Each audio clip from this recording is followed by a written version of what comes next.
It's 2025, and that means a whole bunch of movies are coming out this year. I have a feeling 2025 could be a great year for movies. But before I get into my top 5 anticipated movies of 2025, like and subscribe to make sure you do not miss out on any of the content that I will be posting this year. So, coming in at number 5 is Megan 2.0. I'm a really big fan of Blumhouse. They're very good at horror. They're just very good at creating interesting stories and captivating horror, the classic stuff. So when I heard that sequel to Megan was coming out, I was very excited. I couldn't wait. There's not a whole lot of information about Megan 2.0 right now. Some of the same actors are returning. We got some new actors coming in. But for the most part, who knows how Megan's going to return. I saw that James Wan posted something on Twitter talking about how they're reassembling Megan after what happened to her in the first movie.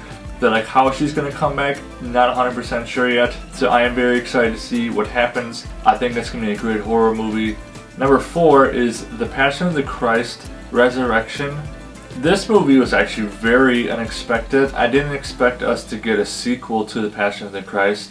It's been 21 years since The Passion of the Christ came out, and being a Christian myself, in my opinion, The Passion of the Christ was incredibly well made. It's one of the most significant and impactful movies of the 20th century. Hearing that Mel Gibson wants to do a sequel, and rumors are it's going to be a 2-part sequel, which is crazy. I haven't found much on this movie. I found some stuff on Reddit and a few articles on the internet just talking about, they were filming out in Europe, and then a couple things on Reddit that Mel Gibson was talking about what he is envisioning for at least the first part, all of the events before the crucifixion, up to the crucifixion, and after the crucifixion. So we're going to get a lot of the kind of filler stuff that we didn't get from The Passion. So I'm very excited to see what Mel Gibson does. I have a lot of faith in him as a director. He's, hinted at some of the things he wants to explore, and a couple of them were something I was really hoping he would do. I find it very, very intriguing, very important to me and to my faith in what I believe that we get to see close as we can, seeing the life of Jesus, the death of Jesus, and then Jesus coming back to life and the impact he had on the world when he came back. I think this movie is going to leave a lasting legacy. Number 3 is Wicked for Good. This movie doesn't have a lot of information on it either. A lot of these movies are way later on this year, so I'm not expecting trailers for some of these for quite a while. But what I have found is the change in the title. I thought it was just going to be called Wicked Part 2, but they changed it to Wicked for Good. And then I looked into kind of what to expect for Part 2. We're going to get some songs, maybe a couple new songs, some creativity maybe, I don't know. But I'm excited. Wicked really blew me away. Did not expect to love that movie as much as I did. So I can't wait to see Ariana Grande come back, Cynthia Erivo come back, seeing Dorothy and everybody, getting back into the world of Oz again. And I'm expecting Wicked Part 2 to be at the same level and caliber that Wicked was. So very, very excited to see, more details as they come out. Number 2 is Mission Impossible Final Reckoning. So Mission Impossible is finally wrapping up after almost 30 years.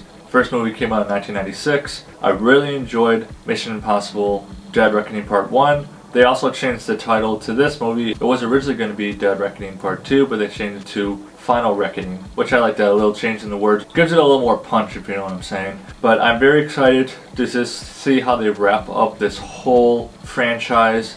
I think this movie is going to be very painful to watch. I know we lost Ilsa in Part 1, but I have a feeling that we're probably going to lose a couple more main characters Part 2 just because it's the grand finale. Like, you can't have a grand finale without having a couple of the main characters die. I don't think Ethan's going to die, but I think Benji or Luther might end up dying, but we shall see. I hope it really ends this incredible franchise just on a really good note. Great wrap up. I'm also very excited to see what stunts Tom Cruise does this time around. He always is stepping up his level of stunts, the insanity. It looks like, based on the teaser trailer, he's going to do a lot of underwater stunts, which that's crazy. I can't wait to see that. He's also doing some more plane stunts. And what other kind of stunts he's going to be doing, I have no idea. I can't wait for another trailer, which hopefully we might get a little look at a trailer or something maybe during the Super Bowl. And number 1 is Ballerina, and I can't wait. I think Ana de Armas is going to do a phenomenal job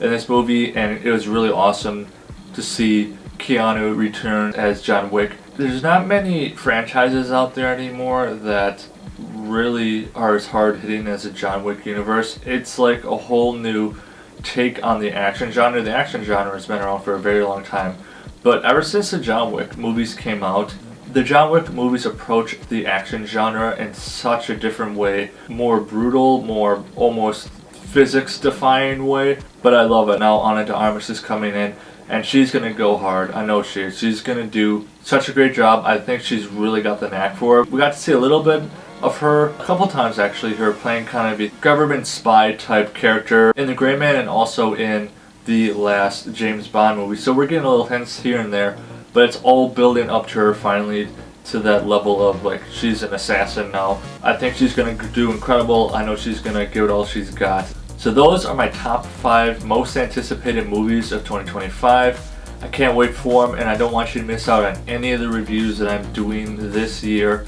So remember to like and subscribe so you do not miss out on a single thing I'm posting this year. See you soon.